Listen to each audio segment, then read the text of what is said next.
अपने जब ससुराल में जावे तो ऐसे जावे हमारी बेटियां कि लोगों की शादियों में तो कुछ लोग आते हैं, इन बेटियों के ब्याह में तो आज 5 लाख लोग पहुंचे। सुबह से लेकर सायंकाल तक, कल रात्रि से लेकर अभी तक जो मोबाइल सिग्नल के द्वारा डाटा निकलवाया गया, तो लगभग में कल रात्रि से लेकर अभी तक 5 लाख लोग बेटियों की घराती और बराती बनकर के पहुंचे। जहां सामने में भंडारा, भंडारे में भी चमचम, जलेबी, हमने अपने समधी समधन के लिए रसगुल्ला बनवाए, कड़ी, रबड़ी, हाँ रबड़ी भी थी, हाँ भूल गए, समधनों के लिए हमने रबड़ी बनवाई, क्योंकि हम तो अविवाहित हैं, तो हमारे तो आगे पीछे कोई है नहीं है, और अविवाहित बाप के 251 समधी समधन है। अब वो बात अलग है कि दामाद नहीं लाए होंगे, तो हम सब बहुत प्रसन्न हैं इन सब के आने के बाद हमारी इन बेटियों को खूब आशीर्वाद मिले। और पूरे देश को हम यही कहना चाहते हैं, हमने जो अपनी बहन के विवाह में दुख भोगा है, कृपा करके आपसे प्रार्थना है, नारायण मंदिर में तो हैं, पर अगर नारायण को तुम्हें प्रत्यक्ष देखना है तो तुम नर सेवा करना प्रारंभ करो। अगर तुम नर में भगवान को नहीं देख पाए, मनुष्यों में भगवान को नहीं देख पाए, तो मंदिर में का भगवान तुमको दिखना कठिन है। अगर तुम जगत में परमात्मा को नहीं देख पाए तो जगदीश का दिख पाना तुम्हारे लिए कठिन है। इसलिए हमें लगता है भगवान का मिलने का सबसे सरल रास्ता यही है, जिसकी जितनी सामर्थ्यता हो।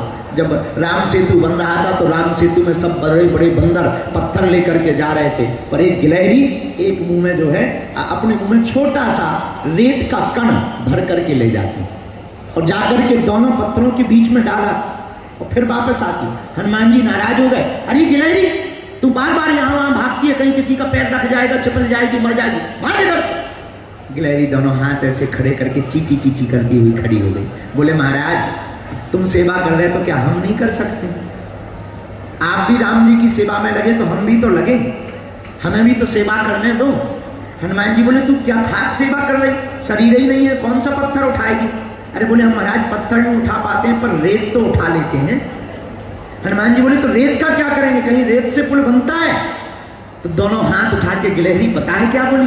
बोले तुम पक्के पागल ही ठहरे, है तो शरीर तुम्हारा बहुत बड़ा, पूंछ बहुत लंबी है, पर बुद्धि तुम्हारी बहुत हल्की है।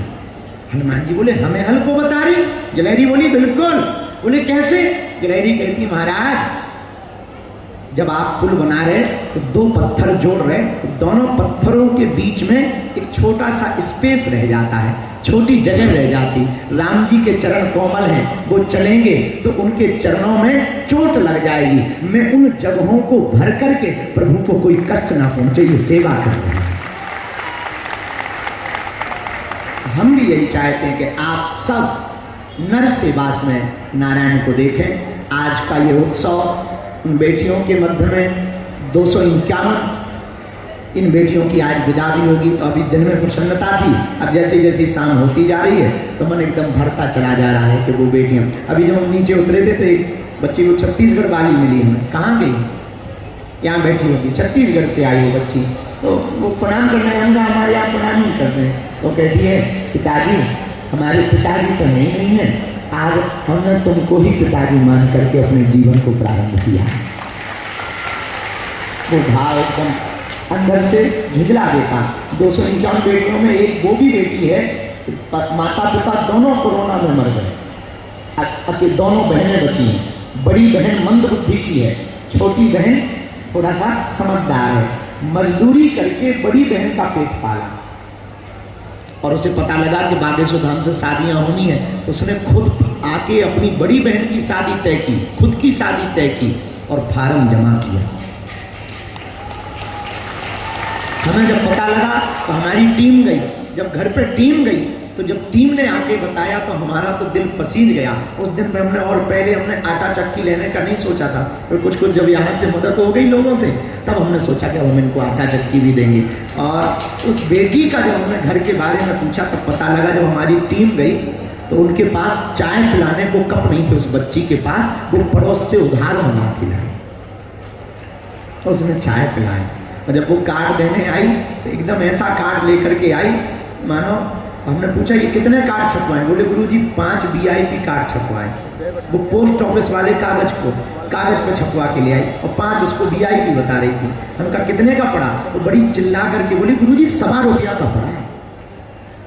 तो हमारी आंखों से उसके फटे हुए कपड़े देखकर, वो दुपट्टा फटा देखकर, उसकी वो दीनता को देखकर हमारी आंखें पसीज गईं। हमने तो उस दिन के बाद दिन रात और कोशिश की कि हमारी बेटियों के विवाह में कोई कमी ना रह जाए।